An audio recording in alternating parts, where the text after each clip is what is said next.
Saudara-saudara sekalian, marilah kita berdoa. Dimuliakanlah nama-Mu ya Tuhan Allah.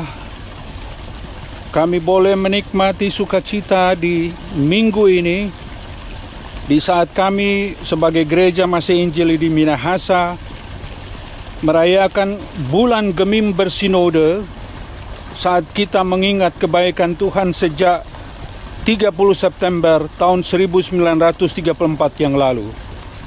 Dengan demikian, hari 30 September nanti kita merayakan HUT Gemim bersinode yang ke-86. Terpujilah nama Tuhan. Dalam minggu ini kita akan merenungkan firman-Nya berdasarkan kesaksian iman dalam 1 Samuel pasal 8. Marilah kita memohon hikmat ilahi dan tuntunan Roh-Nya yang kudus, agar kita dapat memahami kehendak Tuhan melalui tulisan-tulisan kesaksian iman. Terpujilah nama-Mu ya Tuhan Allah. Biarlah Roh-Mu menuntun kami, Roh-Mu mengendalikan kami, agar firman-Mu lah yang kami renungkan dan yang kami beritakan. Dalam Dikau ya Yesus Tuhan, firman kehidupan, kami berdoa. Amin. Saudara-saudara, pada minggu ini, minggu kedua pada bulan September ini, MTPJ kita mencatatkan bahwa bacaan kita diambil dari 1 Samuel pasal 8, ayatnya yang pertama sampai ayat terakhir dari pasal ini. 1 Samuel 8 ayat 1 sampai ayat terakhir. Demikian. Setelah Samuel menjadi tua, diangkatnyalah anak-anaknya laki-laki menjadi hakim atas orang Israel. Nama anaknya yang sulung ialah Yoel, dan nama anaknya yang kedua ialah Abia. Keduanya menjadi hakim di Beersheba.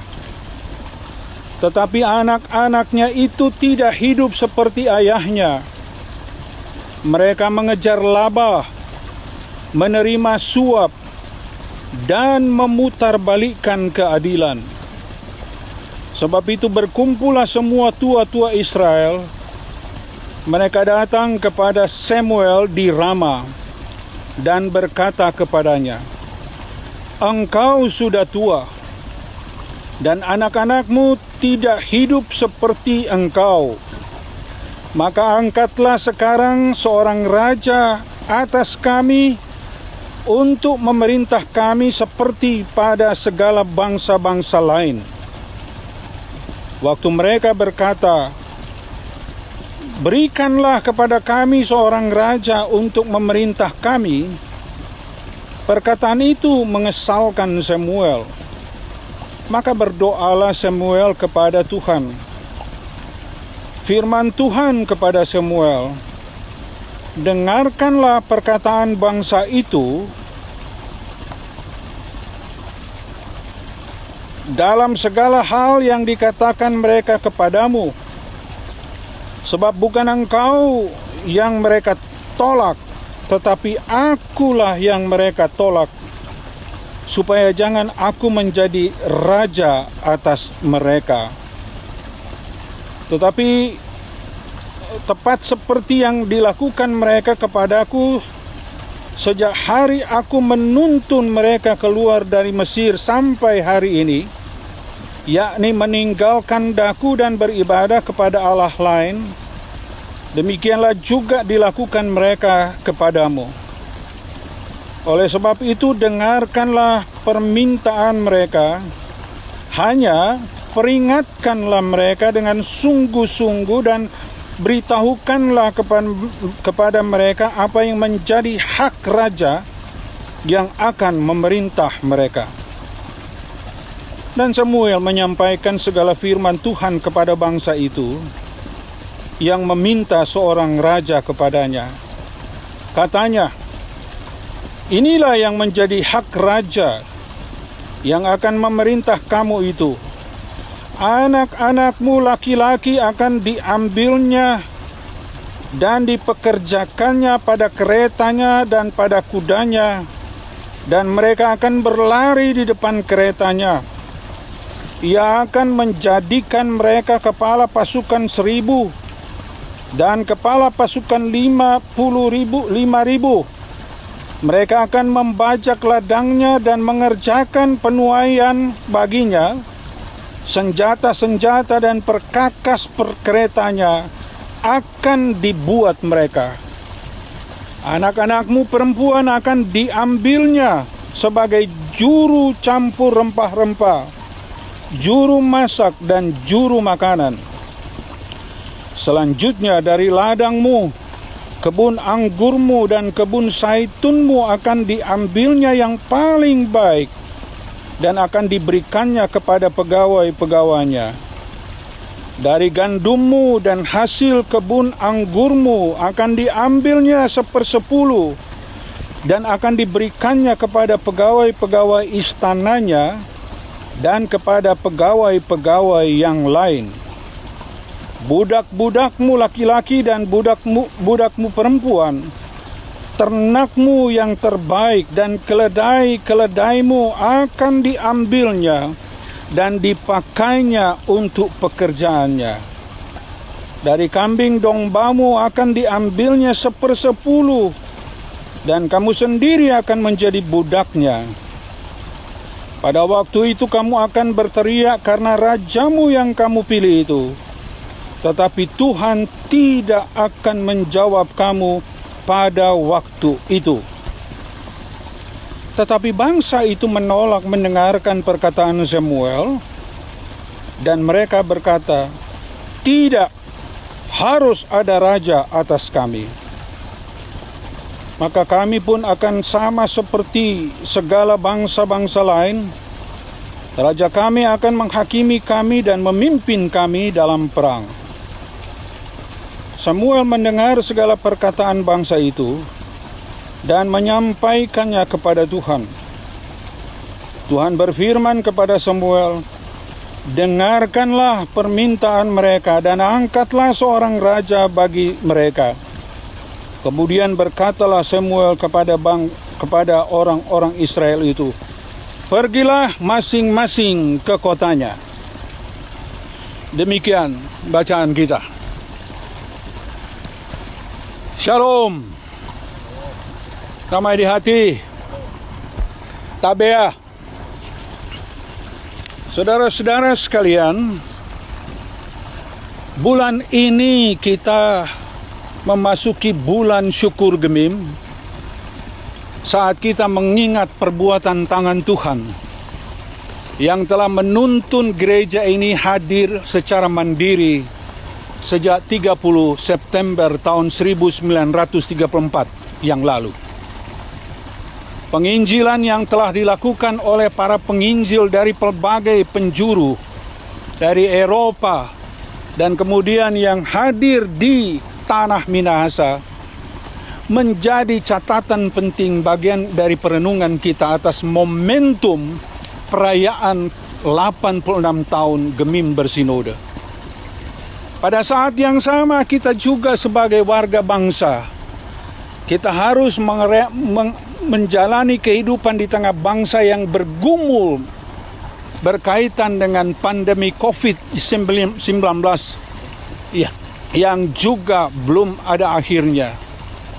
Kita berdoa supaya kiranya semua upaya yang dilakukan oleh pemerintah dan seluruh masyarakat akan menghasilkan sesuatu yang mendatangkan sukacita bagi bangsa ini. Semoga juga penanganan atas COVID ini dan ditemukannya vaksin yang menolong masyarakat untuk terbebas dari ancaman COVID ini menjadi berkat bagi bangsa ini. Mari kita doakan bangsa ini. Mari kita juga berjuang bersama bangsa ini dan menjaga supaya segala aturan pemerintah akan kita pegang teguh. Saudara-saudara, di daerah kita, bahkan di seluruh Indonesia. Pada minggu ini juga, beberapa hari yang lalu, pesta demokrasi dimulai lagi dengan pendaftaran para calon peserta pilkada serentak. Di daerah Sulawesi Utara, kita akan menyelenggarakan nanti pada 9 September adalah pesta demokrasi dalam rangka pemilihan gubernur dan wakil gubernur Sulawesi Utara. Kemudian di beberapa kabupaten dan kota. Kabupaten seperti Bolaang Mongondo Timur, Bolaang Mongondo Selatan, kemudian Minahasa Selatan, Minahasa Utara, kemudian Kota Bitung, Kota Manado, dan Kota Tomohon. Inilah realita kita yang olehnya melalui MTPJ kita diingatkan bahwa tema pelayanan kita minggu ini adalah berdemokrasi dalam perspektif iman. Nah, persoalannya bagaimana kita kemudian menilai suatu demokrasi dalam kacamata iman kita? Apa yang hendak kita perhatikan? Apa yang hendak kita gumuli bersama berkaitan dengan demokrasi yang bermartabat? Realita kita berbangsa dan bernegara, kita belum bisa keluar banyak dari fenomena bahwa demokrasi kita diwarnai oleh politik transaksional. Belum bisa keluar dari bahwa kita melakukan transaksi-transaksi politik demi kepentingan kelompok atau pribadi tertentu. Ini realita kita. Nah, kita juga sebagai gereja haruslah menjadi persekutuan yang mampu menggarami dunia, termasuk dunia politik. Nah, apa yang kita baca dalam teks 1 Samuel 8 ini sangat berarti untuk menjadi bahan renungan kita saat kita menghadapi realita seperti ini. HUT Gemim Bersinode, pesta demokrasi, tapi juga jangan lupa kita bersyukur bahwa kita baru saja merayakan Hari ulang tahun Intan Negara Republik Indonesia, 75 tahun negara kita ini. Mari saya mengajak kita untuk merenungkan teks ini. Pertama, teks ini memberi informasi kepada kita tentang pergulatan orang-orang Israel sudah keluar dari tanah Mesir menuju tanah Kanaan, tanah perjanjian. Mereka kemudian mengalami distorsi yang luar biasa berkaitan dengan siapa yang memimpin, siapa yang mengarahkan bangsa ini. Karena itu di perjalanan mereka kemudian meminta, "Oi, Musa, pilih akang hakim-hakim." Musa pun berusaha melakukannya. Itu pun karena sesuai dengan anjuran mertuanya Jitro yang sampai mengatakan, "You terlalu susah terlalu sibuk dan terlalu capek untuk mengurus bangsa besar ini kalau Anda menghadapi sendiri.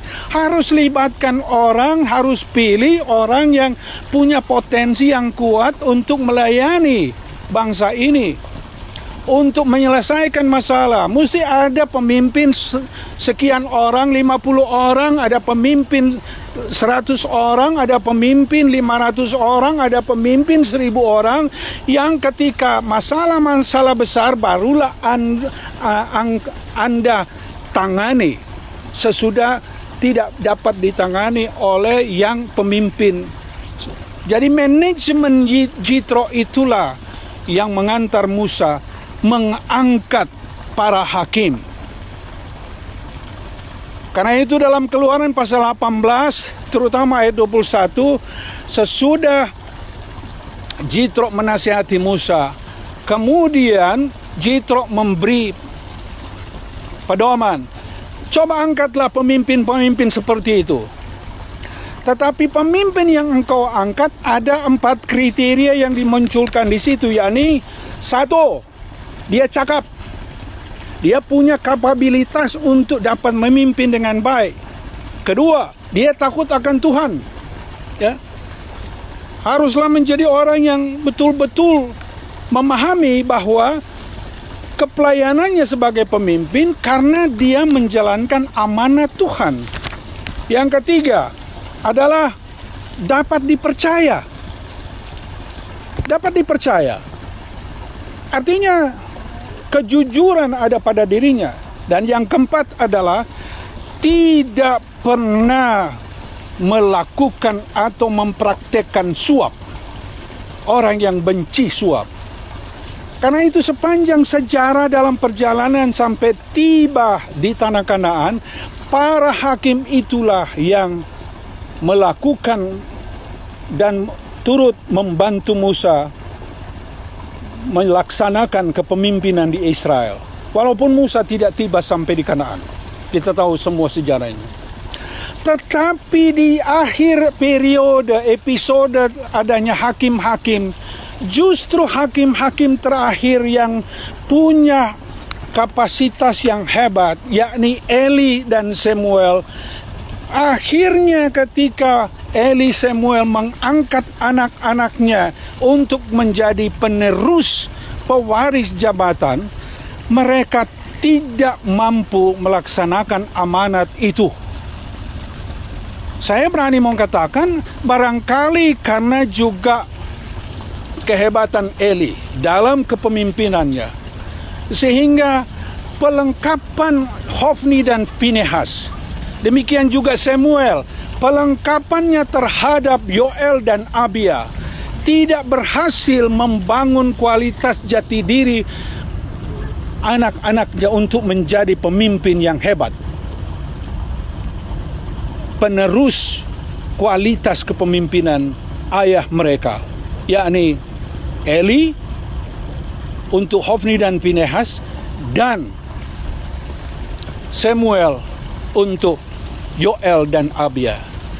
Karena itu menuntutlah Israel, tolong beri kami raja, tolong beri kami raja, sebagaimana juga bangsa-bangsa sekitar mereka punya raja. Lalu kami, apalagi perilaku anak-anakmu itu tidak mencerminkan kualitas kepemimpinan yang baik. Mereka melakukan tindakan-tindakan ketidakadilan, mereka juga suap dan sebagainya. Nah, inilah catatan-catatan reflektif di sini sehingga memaksa umat meminta raja. Tetapi jangan lupa, sebetulnya disinilah juga tuntutan untuk negara ini, yakni bahwa seorang raja yang kalian minta, resikonya adalah bahwa itu berdampak pada masyarakat itu sendiri, bahwa anak-anak mereka baik laki-laki dan perempuan harus menjadi bagian dari mencukupkan kebutuhan kerajaan dan demi juga kemaslahatan bangsa dan negara. Bayangkan di situ dikatakan harus siap, kalau kalian meminta raja harus kamu siap untuk, oi, anakmu laki-laki akan bekerja untuk raja, akan menjadi perwira, akan mengatur semuanya, akan berperang dan sebagainya. Ini anak-anakmu perempuan akan mengurus dapur, akomodasi dan sebagainya. Tetapi mereka tetap komit untuk, tolong, kami butuh raja. Ya oke, kalau kalian butuh raja silakan. Tetapi kalau kita melihat teks-teks lain, misalnya dalam Mazmur 2 ayat 7, ketika seorang raja memimpin, pada dasarnya dia menjalankan program Allah, karena teokrasi ada pada pemahaman orang Kristen, pada pemahaman orang Yahudi, orang Israel. Pada saat seorang raja diurapi, saat itu dia disebut anak Allah karena melaksanakan kehendak Allah. Anakku engkau, pada saat ini kuperanakkan engkau. Itu dalam Mazmur 2 ayat 7. Pada saat ini Anda harus berlaku sebagai orang yang melaksanakan perintah Allah, dan kepemimpinanmu adalah kepemimpinan dari Allah. Dan itulah yang berlaku mulai dari Saul kemudian Daud, kemudian Salomo, selalu diminta, you harus menjadi raja dan dalam mengikuti kehendak Allah. Sebab itu juga dalam perjanjian baru ketika bicara soal pemerintahan, Paulus sampai mengatakan, pemerintah itu adalah hamba Allah, tetapi hamba Allah dalam bahasa yang dipakai dalam Roma pasal 13 adalah diakonos teu, hamba Allah, diakonos, pelaku untuk kebaikan umat manusia. Semua yang berkaitan dengan urusan pajak dan sebagainya disebutkan leiturgos, ya, leiturgoi teu, para pelayan Allah. Nah, saudara-saudara, apa manfaat teks ini bagi kita sekarang? Saya kira masyarakat dan bangsa kita sedang bergulat dengan demokrasi yang betul-betul bermartabat. Ketika kita akan memilih pemimpin kita, kiranya juga dalam pikiran dan benak kita selalu tergambar bahwa yang saya pilih adalah orang yang akan menjalankan fungsinya sebagai hamba Allah. Siapapun dia. Apakah gubernur? Apakah wakil gubernur? Apakah bupati dan wakil bupati? Apakah wali kota atau wakil wali kota? Tetapi keterpilihan mereka haruslah jauh dari praktek-praktek politik transaksional. Teks kita sampai mengatakan kegagalan Samuel, termasuk juga kegagalan Eli memperlengkapi anak-anaknya karena anak-anak itu tidak memiliki karakter pemimpin yang hebat. Mereka akhirnya terjebak menjadi pengejar suap, mereka terjebak menjadi pemimpin yang tidak menegakkan keadilan dan kebenaran, sehingga memaksa Israel, bangsa Israel, meminta raja. Padahal kenyataannya juga dalam sejarah Israel tidak selamanya raja itu berhasil. Banyak raja yang gagal. Salomo yang meminta hikmat pun gagal melaksanakan amanat Allah. Oleh karena itu, momentum kita sekarang ini juga menjadi momentum menegakkan keadilan yang bermartabat, atau dalam teks kita, menegakkan keadilan yang betul-betul berdimensi, dalam tanda petik, berdimensi Kristiani yang kuat, yang betul-betul kita tegakkan di tengah bangsa dan negara ini. Marilah kita tetap berkomitmen untuk memajukan bangsa ini, termasuk memajukan demokrasi yang beradab, mengambil peran yang konstruktif, peran yang sungguh-sungguh inovatif, tetapi juga kritis, namun harus realistik dalam menyikapi berbagai persoalan bangsa, sehingga kita kemudian bersama-sama menuju masyarakat Indonesia yang diimpikan bersama sesuai dengan Undang-Undang Dasar 45, yakni Indonesia yang adil dan makmur, sekaligus Indonesia yang beradab. Terpujilah nama Tuhan. Amin.